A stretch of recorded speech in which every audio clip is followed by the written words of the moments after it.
آئیے ایک اور حضور کا فرمان سنیے۔ آقا کریم علیہ السلام نے ارشاد فرمایا، حضرت عبداللہ ابن عباس روایت کرتے ہیں، حضرت ابن عمر نے بھی اس کو روایت کیا، اربعن اذا کن فیک فلا علیک ما فاتک من الدنیا۔ حضور نے فرمایا چار چیزیں ایسی ہیں اگر تیرے پاس وہ ہیں تو دنیا کی کوئی چیز بھی تیرے پاس نہیں ہے تو پریشانی نہیں ہے۔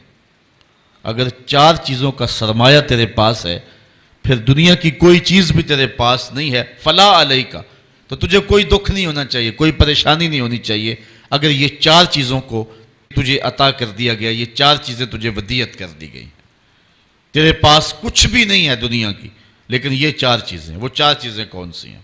صدق الحدیث، بات کی سچائی، جب بھی بولتا ہے سچ بولتا ہے، جھوٹ بولنا چاہے بھی تو نہیں بول سکتا، حالات ایسے ہیں، دل کی حالت ایسی ہے، طبیعت ایسی ہے، کچھ لوگوں کے لیے سچ بولنا مشکل ہوتا ہے اور کچھ لوگوں کے لیے جھوٹ بولنا مشکل ہوتا ہے، اور اگر وہ کسی ایسے اوکھے ویلے پھنس بھی جائیں تو پھر بھی سچ کے دامن کو نہیں چھوڑتے ہیں۔ ہجرت کی شب ہے، حضرت صدیق اکبر حضور کو لے کر کے جا رہے ہیں، تو آپ جانتے ہیں کہ حضور علیہ السلام کی گرفتاری پر ابو جہل نے جو انعام رکھا تھا وہ بہت بڑا تھا، 100 سرخ اونٹ اور 200 اوقیہ چاندی اور بہت کچھ انعام اور اکرام اور تکریمات رکھی تھیں۔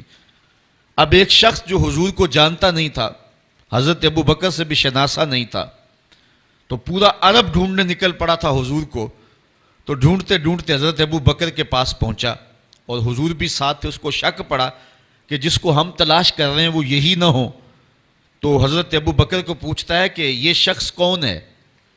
اب اگر حضرت ابو بکر کہیں کہ یہ حضور ہیں اور آقا کریم کا بتاتے ہیں تو پھر جو ہے وہ درست نہیں ہے، اور اگر کہیں کہ یہ حضور نہیں ہیں تو پھر ابو بکر کی زبان پہ تو سوائے سچ کے کبھی کچھ آیا ہی نہیں ہے۔ تو حضرت ابو بکر اس مشکل وقت میں پھنس گئے، ایک طرف محبوب علیہ السلام کی ذات ہے اور دوسری طرف صداقت کا امتحان ہے۔ عرب میں جب قافلے چلتے تھے تو لوگ ان کے ساتھ سفر کرتے تھے، اور اگر کسی کو تنہا سفر کرنا پڑتا تو چونکہ جس طرح آج کل سڑکیں ہیں اس دور میں سڑکیں نہیں ہوتی تھیں، تو جنگلوں کے راستے تھے، صحرائی اور پہاڑی راستے تھے، تو کچھ لوگ ان راستوں کے شناور ہوتے تھے اور ان لوگوں کو ساتھ لے کر کے مزدوری پہ اور یا جو ہے وہ مدد کے طور پہ ساتھ لے کر کے ان کی مدد سے وہ سفر کیا کرتے تھے، اور ان کو عربی میں ہادی کہتے تھے، گائیڈ جن کے ذریعے سے سفر کیا جاتا تھا۔ تو حضرت ابو بکر سے پوچھا کہ اس شخص نے کہ یہ تمہارے ساتھ کون ہے؟ تو حضرت ابو بکر صدیق ایک لمحے کے لیے تو پریشان ہوئے اور پھر فوراً کہا، ھذا ھادی یہدینی الی صراط المستقیم، یہ میرا ہادی ہے جو مجھے سیدھی راہ پہ لے کے جا رہا ہے۔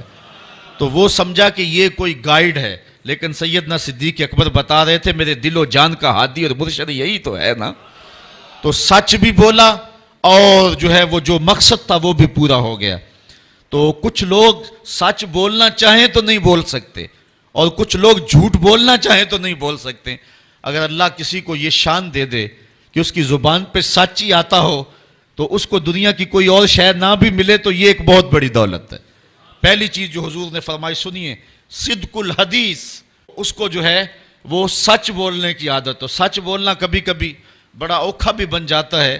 وہ بابا بلے شاہ نے کہا تھا، سچ آنکھیں پامبڑ مچ دینے، جب بندہ سچ کہے تو مشکلات تو پیدا ہوتی ہیں، اور آج کے اس دور میں جھوٹ کو فن جانا جاتا ہے، لیکن جو حق کی راہوں کے مسافر ہوں ان کو جو بھی قیمت ادا کرنی پڑے ان کی زبان سے سوائے سچ کے علاوہ کچھ آتا ہی نہیں ہے۔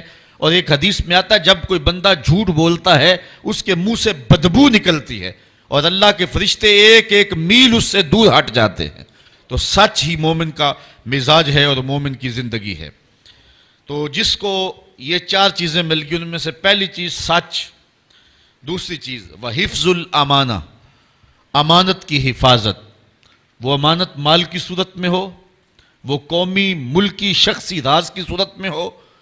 جو اللہ کے بندے ہیں وہ امانت میں کبھی بھی خیانت نہیں کیا کرتے، یہ ایک بہت بڑی دولت ہے اگر کسی شخص کو نصیب ہو گئے، ورنہ پیسے دیکھ کر کے تو بڑوں بڑوں کے منہ میں پانی آ جاتا ہے اور اپنا دین اور اپنا ایمان بیچ دیتے ہیں۔ آج کل تو خیر لوگ چائے کے پیالی پہ دین بیچ رہے ہیں، آج کل تو جو ہے وہ چند ٹگوں پہ ایمان فروخت کیا جا رہا ہے۔ حضور نے اس دور کی نشاندہی کرتے ہوئے فرمایا تھا کہ لا یبق من الاسلام الا اسمہ ولا یبق من القرآن الا رسمہ مساجدہم عامرۃ وہی خراب من الہدی، اور پھر فرمایا تھا یصبح الرجل مومنا ویمسی کافرا یبیع الرجل دینہ بعرض من الدنیا، دنیا کی چند کوڑیوں کے بدلے لوگ ایمان بیچا کریں گے۔ تو یہ آج دور آیا ہے۔ ایک بندہ کہتا ہے کہ میں اگر جھوٹ نہ بولوں، اگر جھوٹی قسم نہ اٹھاؤں تو جو ہے وہ میرا سامان ہی نہیں بکتا۔ واقعی تیرا سامان نہیں بکتا، چونکہ تیرا مقسوم حرام لکھ دیا گیا ہے۔ اگر تو سچ بولنے کی عادت اختیار کر لیتا تو اللہ سچائی میں وہ برکت رکھی ہے جو کسی اور شے میں نہیں رکھی ہوئی ہے۔ اس لیے ہر لمحہ، ہر ساتھ امانت کے اندر خیانت سے بچنے کا ذہن ہونا چاہیے، اور اللہ تعالیٰ مدد فرماتا ہے۔ تیسری چیز وحسن الخلق، اور حسن خلق، اچھا خلق اور ایک دوسرے کے ساتھ جو ہے وہ اچھائی اور برتاؤ کا اچھا طریقہ۔ ہم نے خلق کا مفہوم صرف یہ سمجھ لیا ہے کہ کسی کو ہنس کے ملنا یہ اچھا خلق ہے۔ یہ خلق میں شامل ضرور ہے، لیکن صرف ہنس کے ملنا اور پھر جڑیں کاٹتے رہنا، خیانت کرنا، اور پشت کے پیچھے جو ہے وہ غیبت کرنا اور اس کو نقصان پہنچانے کی کوشش کرنا، یہ منافی ہیں ساری چیزیں حسن خلق کی۔ حسن خلق کا معنی یہ ہے کہ انسان جو ہے وہ ہر طرح سے ایک اچھا اخلاق اور اچھی عادات کا حامل ہو۔ صرف مسکرا کے مل لینا اور باقی اپنے لچھر انداز وہی رکھنا، یہ حسن خلق کے زمرے میں نہیں آئے گا۔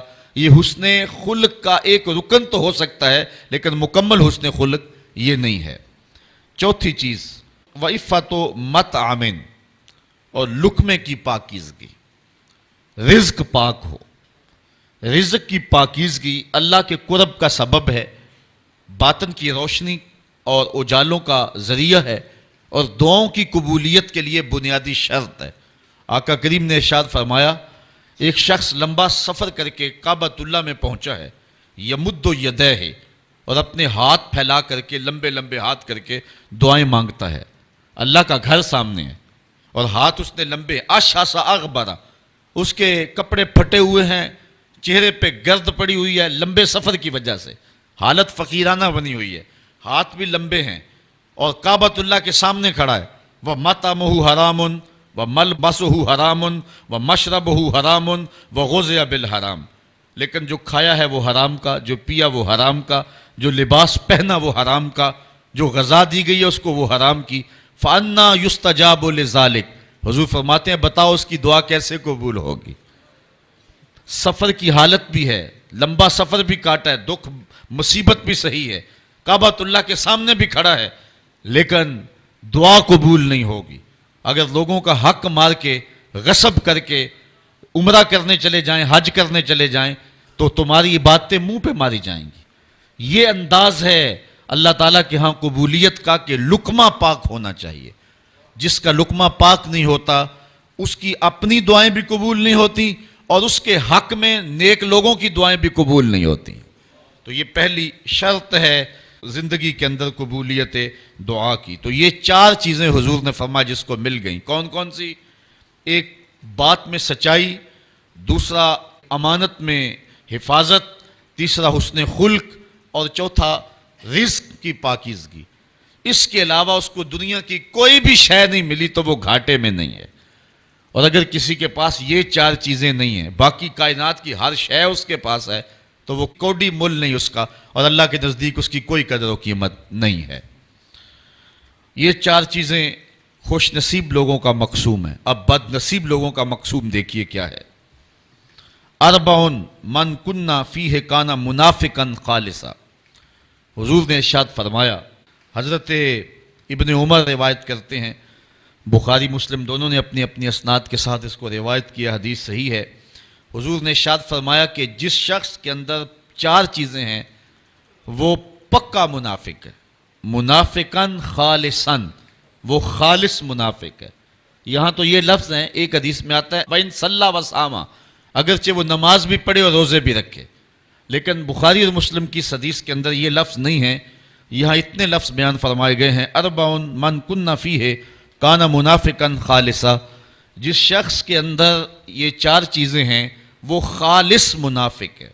ومن کانت فیہ خصلۃ منہن کانت فیہ خصلۃ من النفاق حتی یدعھا، اور جس کے اندر ان چار خصلتوں میں سے کوئی ایک ہے تو اس میں منافقت کی ایک خصلت، ایک عادت پائی جاتی ہے، اس کو چاہیے کہ اس کو دور کر دے۔ جب تک وہ دور نہ کرے گا اتنی دیر تک جو ہے وہ خصلت اس کے اندر جو ہے وہ منافقت کا سبب رہے گی۔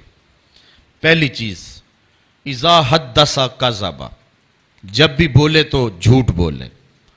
آج میں اور آپ اپنے معاشرے کی ترتیب دیکھ لیں، جھوٹ ایک فن عظیم بن کے رہ گیا ہے، اور یہ علامت میرے اور آپ کے آقا و مولا نے جو ہے وہ بتائی ہے خالص منافق کی، کہ منافق جب بھی بولتا ہے جھوٹ بولتا ہے، مومن جھوٹ نہیں بولتا۔ حضور علیہ السلام سے پوچھا گیا کہ حضور مومن بزدل ہو سکتا ہے؟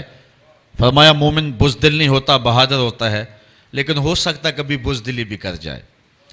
پھر عرض کی کہ حضور مومن بخیل ہوتا ہے؟ کہا نہیں، مومن سخی ہوتا ہے، لیکن ہو سکتا ہے کبھی اس سے بخل بھی ہو جائے۔ پھر عرض کی گئی کہ حضور مومن جھوٹا ہو سکتا ہے؟ فرمایا جھوٹا نہیں ہو سکتا، یہ طے ہے کہ مومن جھوٹا نہیں ہو سکتا، وہ ہوتا سچائی ہے۔ تو یہ مومن کی شان ہے، اور منافق جب بھی بولتا ہے جھوٹ بولتا ہے۔ وَإِذَا وَعَدَ أَخْلَفَ، اور دوسری منافق خالص کی علامت یہ ہے کہ جب وہ وعدہ کرتا ہے تو پھر پورا نہیں کرتا۔ آج کل تو جس سے وعدہ کریں لوگ کہتے ہیں اللہ کرے وہ ماری جائے، جس کو پیسے دینے ہو کہتے ہیں کہ وہ تو کسی ایکسیڈنٹ، کسی حادثے میں فوت ہو جائے، مجھے دینے ہی نہ پڑیں۔ آج کل تو حالات اس سے بھی